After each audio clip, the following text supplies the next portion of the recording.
Hello and welcome to another episode of Leaders in Focus, recorded here at Stockley Park at IMG Studios. Our guest today is Marina Storti. She's the CEO of WTA Ventures. That's the commercial arm of the Women's Tennis Tour. 1 year into that role, Marina will reflect with us today on the core mission of the organisation. It's a strategic plan. It's not just about the financials. It's about really the impact that we make. She'll pinpoint the skills gained over a 20-year career in the media business. Now she's a CEO in sport.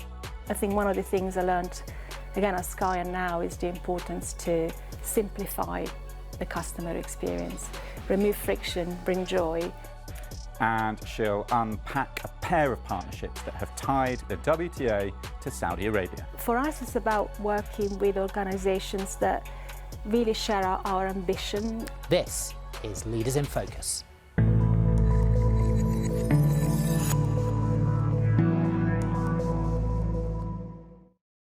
Marina Storti, thank you for joining us on Leaders in Focus. Let's start at the beginning.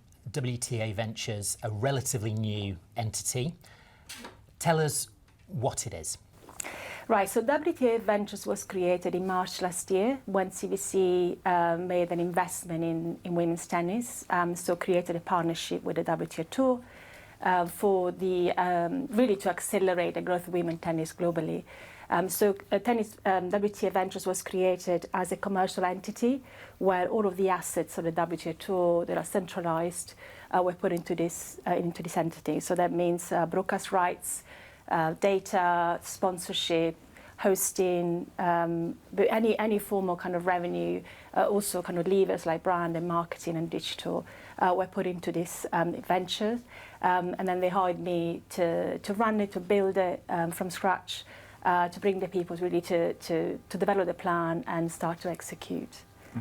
But really we're about accelerating the growth of women's tennis for the benefits of players and tournament members. We want to not only drive profit obviously for the ventures, but for us it's about creating a sustainable industry around women's tennis. So increasing the rewards for players, increasing the rewards for tournaments, driving investment in the sport, to keep on growing, but ultimately to create a world-class experience for fans. Mm-hmm. And what constitutes success? Obviously, it's a relatively new entity, as we said, and we've seen this in other sports where you separate out the commercial side from the kind of administrative and playing tournament side. What constitutes absolute success for WTA Ventures? So we have kind of our goals are really quite long term. So the first one is really about the profile of the WTA and our players and of our events. So really making sure that we are becoming a household name. Our players become household names that are very prominent and visible. So that brand awareness, the brand impact is really important.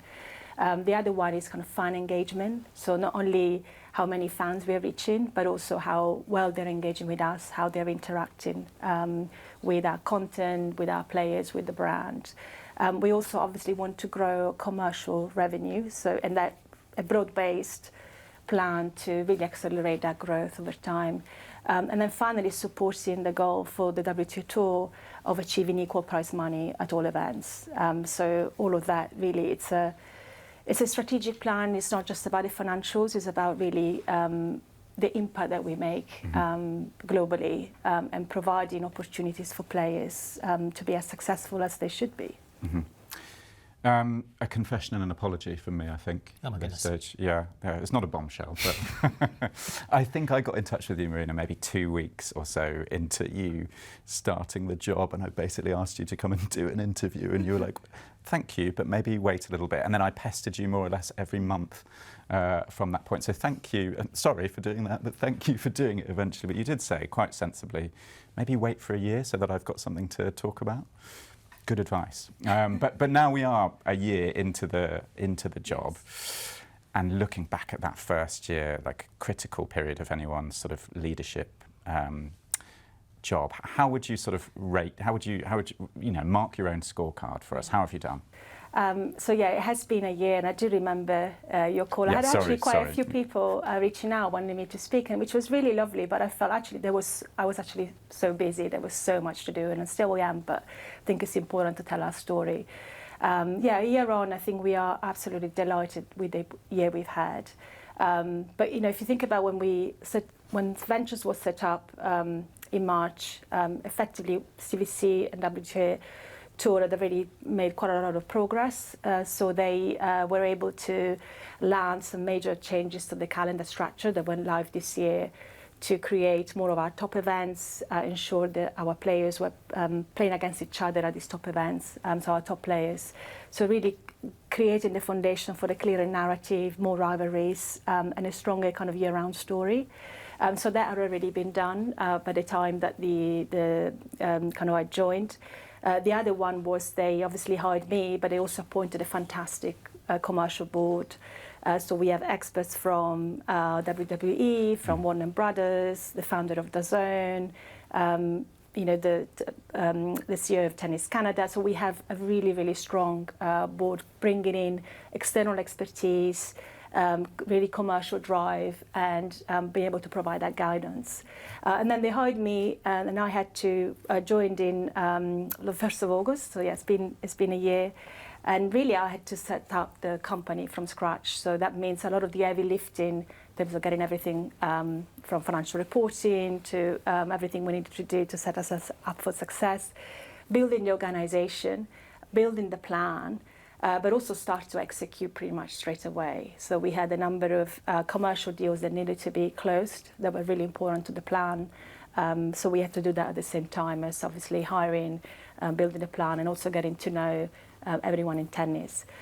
So if I look at kind of what we've done in a year, there's actually a lot. So we'll probably be talking for quite a bit. But the first thing, I've hired an amazing leadership team. I'm still hiring, so I'm not quite done. But we brought in there's plenty of jobs, yeah. But yeah, they are basically what I wanted was to bring in people who are experts in their field, obviously focusing on the growth kind of priorities, so digital brand, financial excellence, and obviously commercial expertise.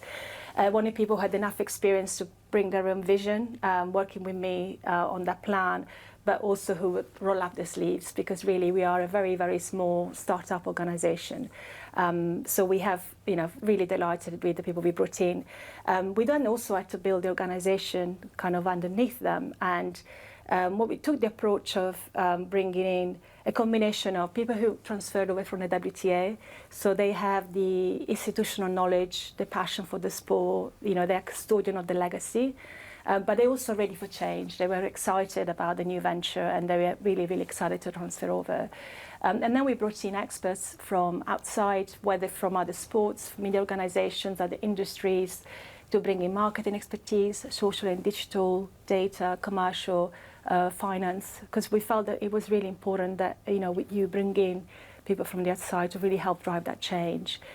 So delighted to now have kind of build that organization. We have everyone in place, and again, as I said, still growing. And then I guess the other area of focus for me was the commercial deals. There were some really kind of key ones that we needed to finalize when I joined, and also some new discussions that I had to kind of come in and lead. So there's 5 kind of really important deals that we've done in the last year. One was the deal with Sky for the markets they operate in. Really, really important, not only obviously financially, but giving us that kind of increased exposure and support. They've made a big commitment to tennis, both men and women's tennis. Already we are now first year of the partnership. They've launched the UK's first dedicated tennis channel. They've now just launched Sky Sports Plus, providing this kind of new way of accessing all of the matches from the ATP and the WTA Tour. So that was an exciting partnership for us. We did a deal with Canal Plus for the Czech Republic and Slovakia. So they had Premier League content, and they chose WTA as their other property to really launch and build and grow their proposition. Again, fantastic partnership for us. They're really committed to the sport. They're big fans. They're big believer, and they're really doing a great job of growing it with us.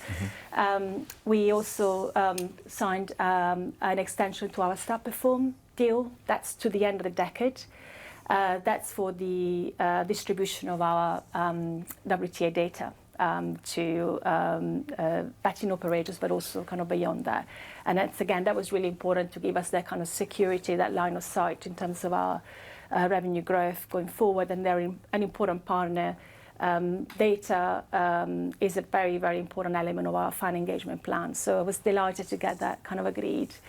And then this year, the two big partnerships, one with PIF, who've become our first ever sponsor for the WTA rankings, and then the deal with the Saudi Tennis Federation to take the finals to Riyadh for the next 3 years. So those 5 years were pretty much done, in that time, giving us, as I said, that kind of financial support, but also more than that. These are partners who share our vision for the sport, who collaborate with us, who want to grow it for the long term. And what's been good about these deals as well is that we are growing distribution for the tournament. So this year we are really delighted with the financial performance. So as my first year was really important to meet expectations, and actually we're ahead of expectations. So we are delivering very strong double-digit growth, which is an important part of the remit. But the area, I think, where we've driven also a lot of transformation is the area of social and digital. That was an important priority for me coming in, because we want to build meaningful relationships with fans. We want to give them more way to interact. We want to allow them to get closer to our athletes, and we want to allow our athletes to tell more of their stories and their personalities.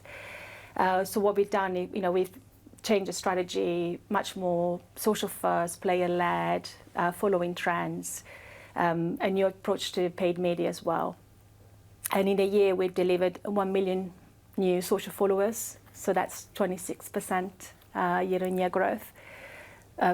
Before that, we used to grow at single digit. So it's like a complete step change, which the new team has come in and enabled in collaboration with the players to deliver. We launched on TikTok as part of that, a very important platform for the younger demographics. We quadrupled views on Instagram. We tripled YouTube reach. So I'm delighted with the progress in that space, but we have a lot more to do there. Your background is in the media business. You were with Sky, ran Now TV, and you touched on the WTA and CVC coming together to create Ventures, this commercial arm.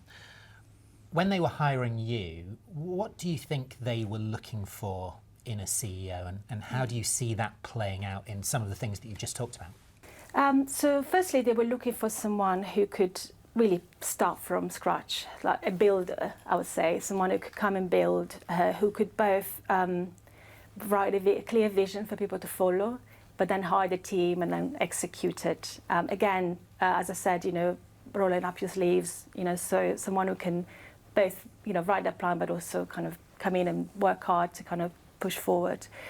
They were really looking, I think they value the fact that I was bringing external expertise. So not necessarily someone who was an expert in tennis, but someone who could bring in an industry expertise. Think they wanted someone who had a good depth of experience in digital, in media, in sports rights, but also who could really spot those commercial opportunities and grow them. So I would say, I felt that they were looking for someone like me, which is why I ended up in the role. Yeah, I think that worked, didn't it? It worked. Were there particular things that you did at Sky, at Now TV, that you think have served you particularly well over the last year? I mean, you talked about a couple of the media rights deals that you've done and the knowledge of how that market, as it's constantly evolving, works. What else would you point to?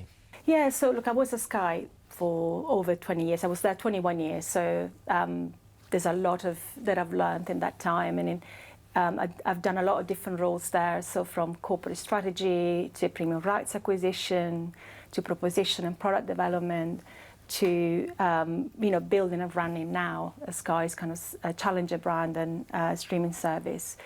And in that time, Sky has also transformed beyond recognition. So they went from being kind of a satellite operator, mainly driven by football, to an incredibly diversified tech and media organization, from production house for ends, movies, sports and news, to a broadband and mobile operator, to being a platform that aggregates apps and content. They've become an advertising sales house. They've now also have insurance and home security, and they just keep on growing. So you do learn a lot about kind of building new businesses and how you do that, how you create a plan, get a team, get them excited behind a very clear mission, give them a sense of purpose, and then drive that performance. You learn a lot about building meaningful customer relationships and really driving value through that relentless pursuit of good quality of experience for the customers, combined with very careful management of kind of day-to-day performance.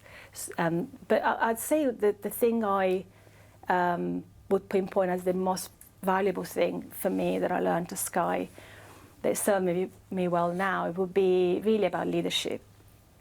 So about how to be a leader that can drive change, how to take on challenges head on, how to see every threat as an opportunity, how to disrupt yourself so that you can be ahead of everyone else.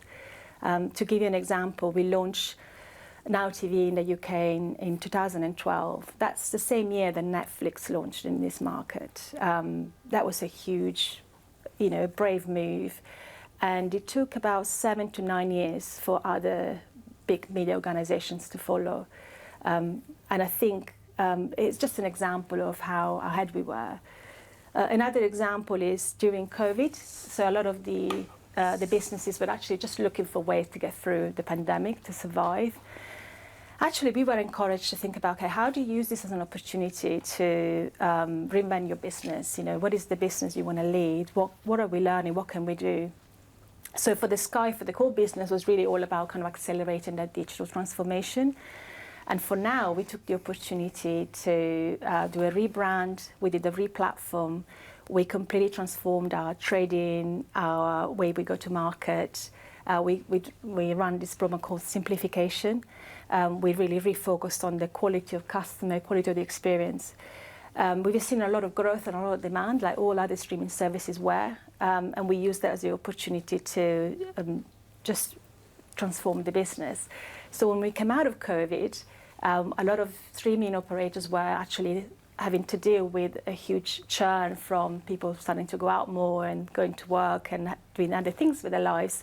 We actually saw a massive reduction in churn because of all of that investment that we did. So really I learned about driving change, staying ahead, and really that relentless pursuit of excellence and being there for the customer as well, putting customer experience first.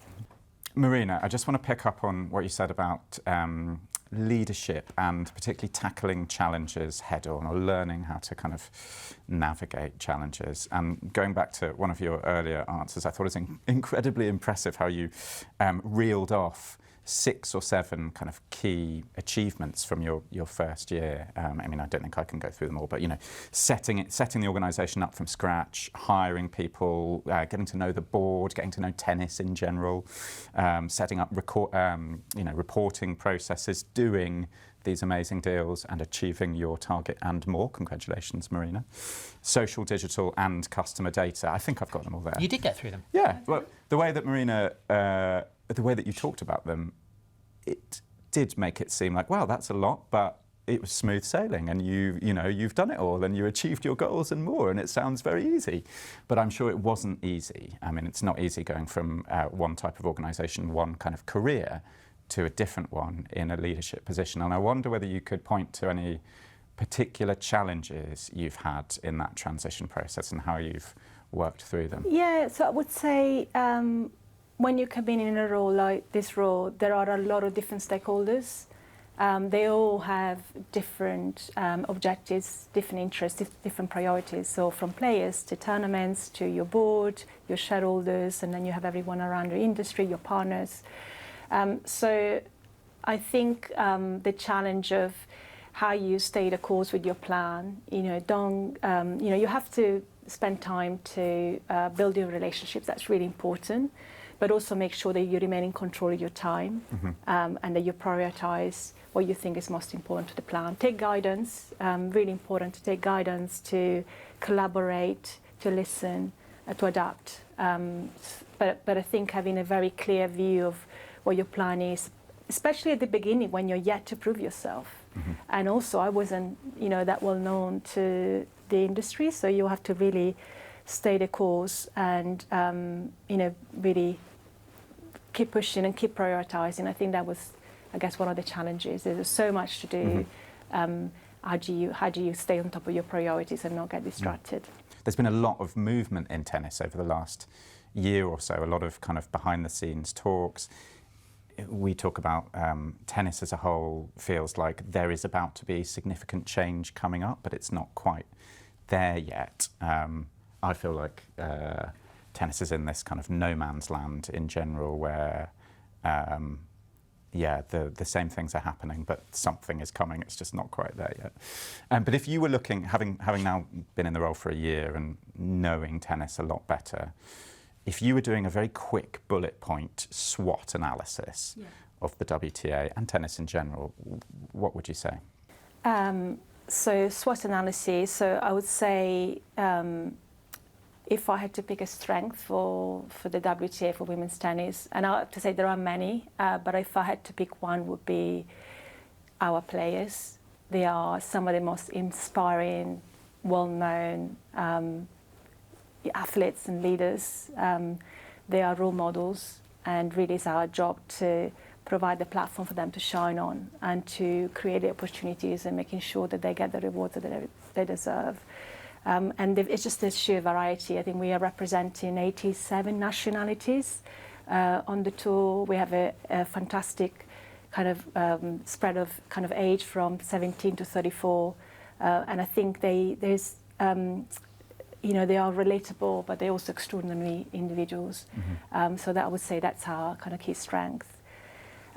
If I had to pick a weakness, I would say I don't like to talk about weaknesses. I will always call them development points, because you can develop and you can improve, and I think it's key. I would say for tennis as a whole, we haven't always made it easy for fans to follow the sport, or not as easy as it should be. I think one of the things I learned, again, at Sky and now, is the importance to simplify the customer experience, remove friction, bring joy, and actually you can create a lot of value from it. And I think this is an area where everyone in tennis recognises there's opportunities to simplify. We've obviously done our bit at WTA in terms of starting that journey. So with I mentioned earlier, the calendar structure, that's really about creating a simpler narrative. But also with everything we're doing in digital to create kind of better ways for fans to engage with us, and then what we're doing on our marketing to create a kind of clearer story through the season. But you can't do it on your own, and there is a lot of work trying to kind of align all the different parties. So really, ultimately, because we see the opportunity to make it easier for fans and simpler. So I would say, just opportunity to simplify, definitely. In terms of opportunity, for me, again, there are so many for women's tennis, but the one I feel particularly passionate about is brand. I think we have a real opportunity to grow our brand into becoming a real household name, the home of women's tennis. We have incredible heritage, but I think we have an opportunity to increase our presence, our impact, and become also more relevant to as many demographics as possible. So it's an area that we're doing a lot of work on. One of the core priorities I've really been working on since I joined is kind of redeveloping that brand. And when I hired Sarah Swanson, a chief brand officer, this is one of the things that she's looking at. And then if I had to pick a threat, I would say again, partly because of my training at Sky, every threat is an opportunity. I think the one area for us to watch is change. I think every business has to adapt, and actually often you have to kind of ride the wave of change that before everyone else. And I think it's important to understand how fans want to interact with sport in general, but also tennis, how you evolve it. Again, it's not something you can do on your own, and it requires that alignment, but it's really something that we need to stay ahead. And that's the reason why, when it comes to hiring, building my team, I really wanted to bring in people from the outside who can look at things a bit differently, who could bring a fresh perspective. But also in terms of bringing in people from the WTA, it was really important that they were ready to embrace that change and up for the challenge, which they've shown to be absolutely up for it. So that's been fantastic. You touched on it earlier, but an eye-catching deal for the WTA and Saudi Arabia, and in fact a couple of separate deals. First of all, take us inside the deal that you struck, the partnership that you've put together with the Public Investment Fund. What are your hopes and fears there? And then tell us a little bit about the deal to bring the WTA finals, the season-ending tournament, to Saudi Arabia from this year. Yeah, so PIF, they are a global partner of the WTA. They're the first global partner who are both a partner of WTA and ATP. It was really important to them to be both in men and women's tennis. A little bit like with the Sky deal, I think we're seeing more and more that brands like to partner with both, which is fantastic. Importantly for us, they were also the first ever partner for the WTA rankings. And again, it shows how at Ventures, the WTA Ventures, we're coming in to create commercial opportunity from our assets. And this is, the WTA rankings are an incredible asset, and we didn't have a partner, so they are the naming partner, so we're now renamed the PIF WTA rankings. But in terms of the partnership, for us it's about working with organizations that really share our ambition for the sport, who want to grow it, who want to build it. They're really interested in helping us build a player's profile and creating opportunities at every level of the player pathway. And it's a multi-year deal, so it gives us that stability, but also that opportunity to keep on growing the partnership. So it was a really good partnership for us, and we're working very well with them, and we are delighted to continue to work over the years ahead. And then with the Saudi Tennis Federation, so we are taking our premier event to Riyadh, which starts on the 2nd of November. We launched the partnership in June, so I went to Riyadh a couple of months ago. I was there with Judy Murray and Karbin Muguruza, who's our WTA tournament director for the finals. And it's fantastic being an ex-player who's actually won the tournament. She can come in and ensure really that we're thinking about the player experience. We want to deliver a world-class events for players and for fans. Judy is our ambassador for the community engagement program. When we did the deal with the Saudi Tennis Federation, obviously it was very important to us that we could work with a partner that was committed to creating a world-class event, and also had that commitment to grow the sport over the 3 years. But really what we wanted also was to ensure that we could make an impact that was beyond the event itself. So we want to come in to inspire the next generation of players, to grow the sport in the country, to create more fans of tennis. And the community engagement program we've launched with the SGF is a very important part of that. So we're going to be training not only girls and boys, but also the workforce. And also we're going to be taking all of the work that the WTA Foundation does in women's health to the region. And they're very excited, they're very committed. They want to bring 1 million new tennis fans, new participants in tennis in the country. So for us it's important. It's a great opportunity to really grow a new market and create more fans. You'll be aware that there are some controversial elements of working with Saudi Arabia. From your point of view, how are you navigating those, and to what extent are you looking at the ways, good and bad, other sports organisations have navigated similar? So for us, right at the beginning of the process, so it was a very thorough process, a very competitive kind of process to find the host city. And so we wanted to start, first of all, by being very, very clear on what were the criteria that we were going to use to select the host, because it was important not only that we made the right decision, but also that we could explain it. So we had those 3 key criteria where the first one is a partner who could fund a world-class event, so really putting that commitment into making the finals as good as it can be.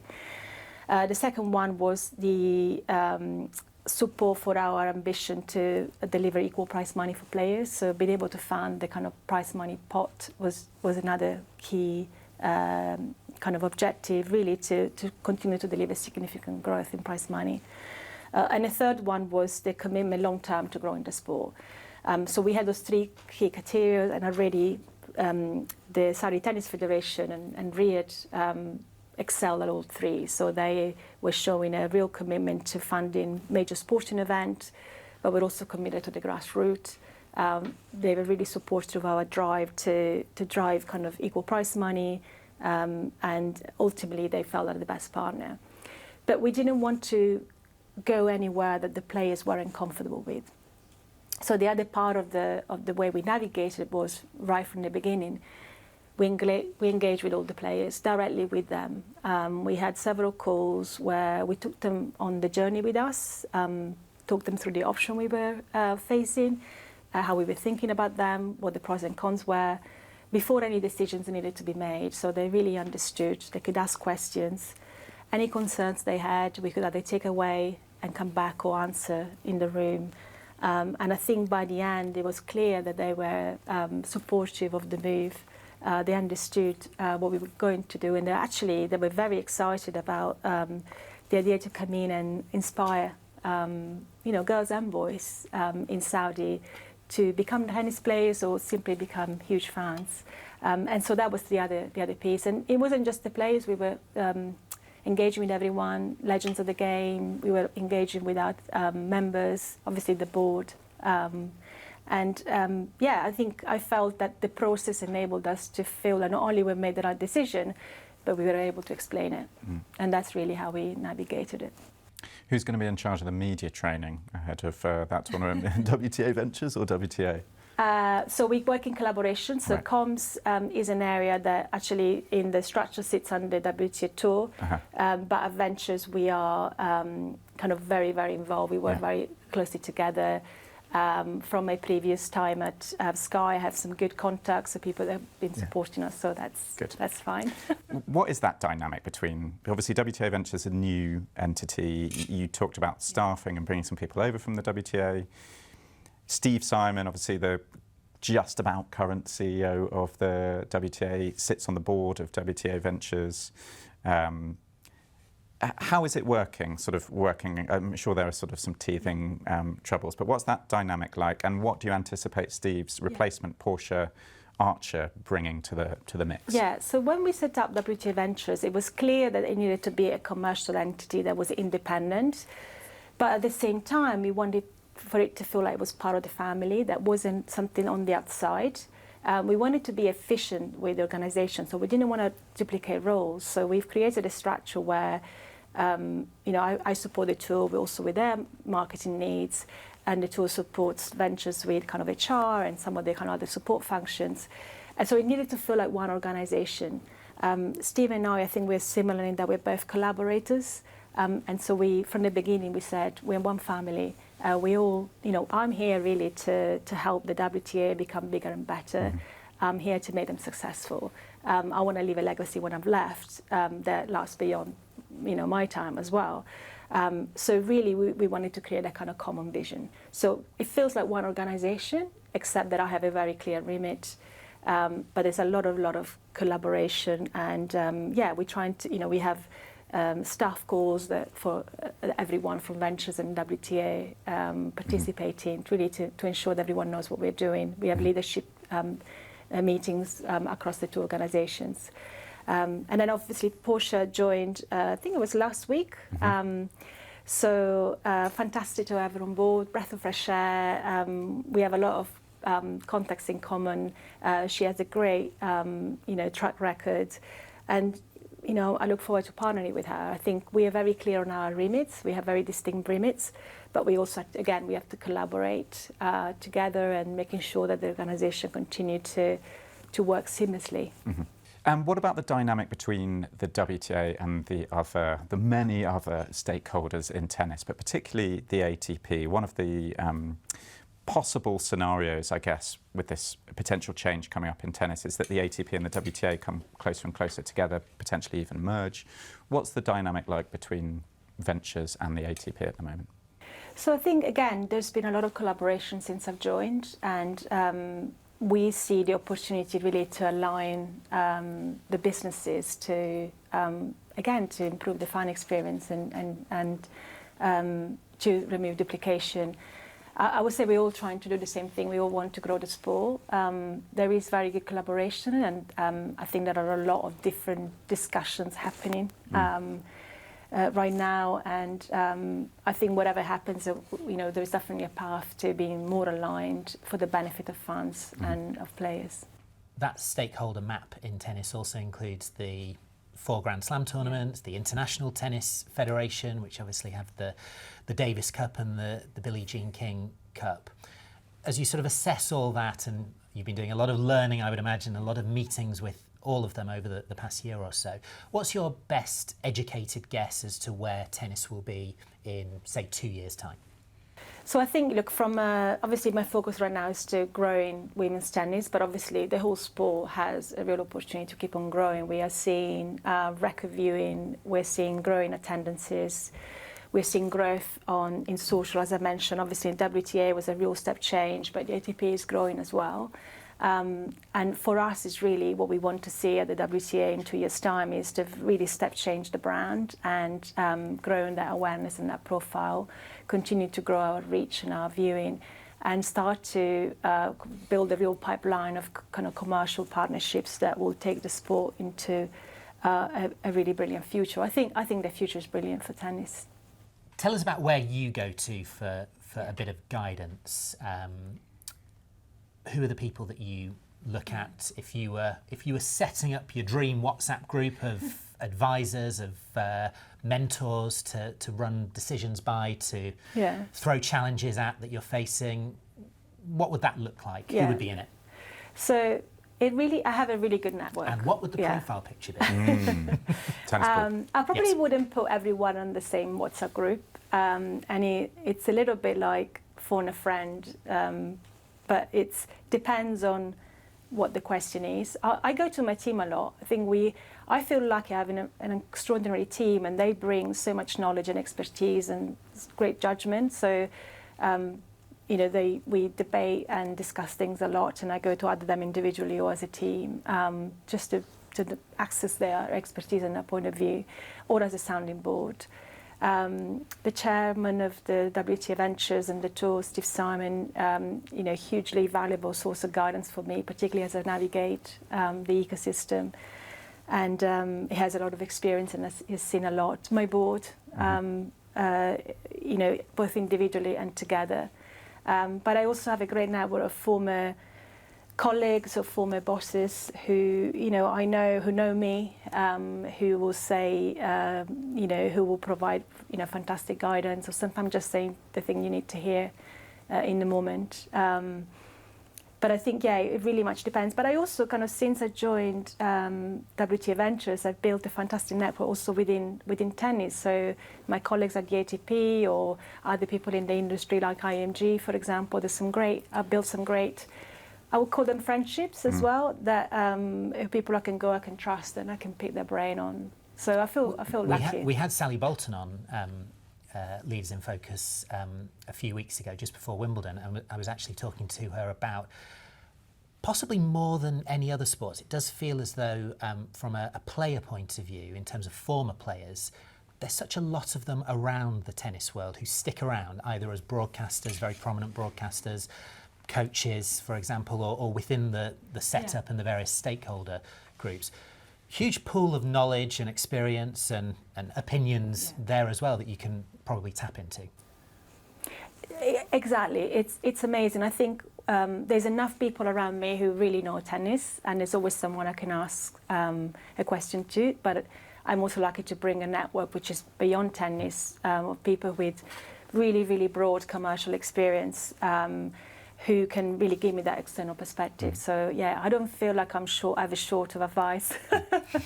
It feels like there's unusually, perhaps for tennis, there's a lot of unity and cohesion amongst the different stakeholders at the moment, and I wonder whether there's something to do with. We had Andrea Quadenzi on a couple of years ago, actually. Now, there's sort of an Italian core developing at the heart of tennis. I wonder whether that's something to do with on the court and off the court. Yeah. There's definitely, there's definitely. I mean, I've been Italian myself. I've never spoken so much Italian as I've done now, partly because Andrea has been actually so welcoming. When I joined, he reached out to me. So he's been a great contact, and Massimo as well, CEO of the tour. So there's definitely more of an Italian community than I was used to, which is great. Final question from me, at least. From us? From us. Let's say it's from us. It's match point. Oh, God, we're putting the pressure on. Looking back at your career now and the various challenges and achievements that you've had, if you were going to go back to the Marina Storti, kind of going through university, about to, start off in your professional career, what piece or pieces of advice would you give to her now? I'm full of advice. Okay. I will probably tell the younger Marina what I tell my children actually now, which is the first thing is to believe in yourself, back yourself. Follow your interests and your passions, and really not to let anyone put a limit on your dream. I think that's something that's really important to me. The second one, I would say, actually don't aim for perfection. Expect the learnings, and really focus on impact. What is the difference that you're making? And then I guess the third one would be really to invest in your relationships. To be helpful and seek out help, because you don't succeed on your own, no one does. And I think it's great to take joy in other people's successes. As a leader, your job is to make others successful, but also to let people into your success and really win as a team. Even a single tennis player will tell you that you don't win alone. They need their team, and they always credit their teams. And I think, building your relationships, I would say that would be the last advice. Marina Storti, thank you very much indeed. Thank you very much. It's been a pleasure.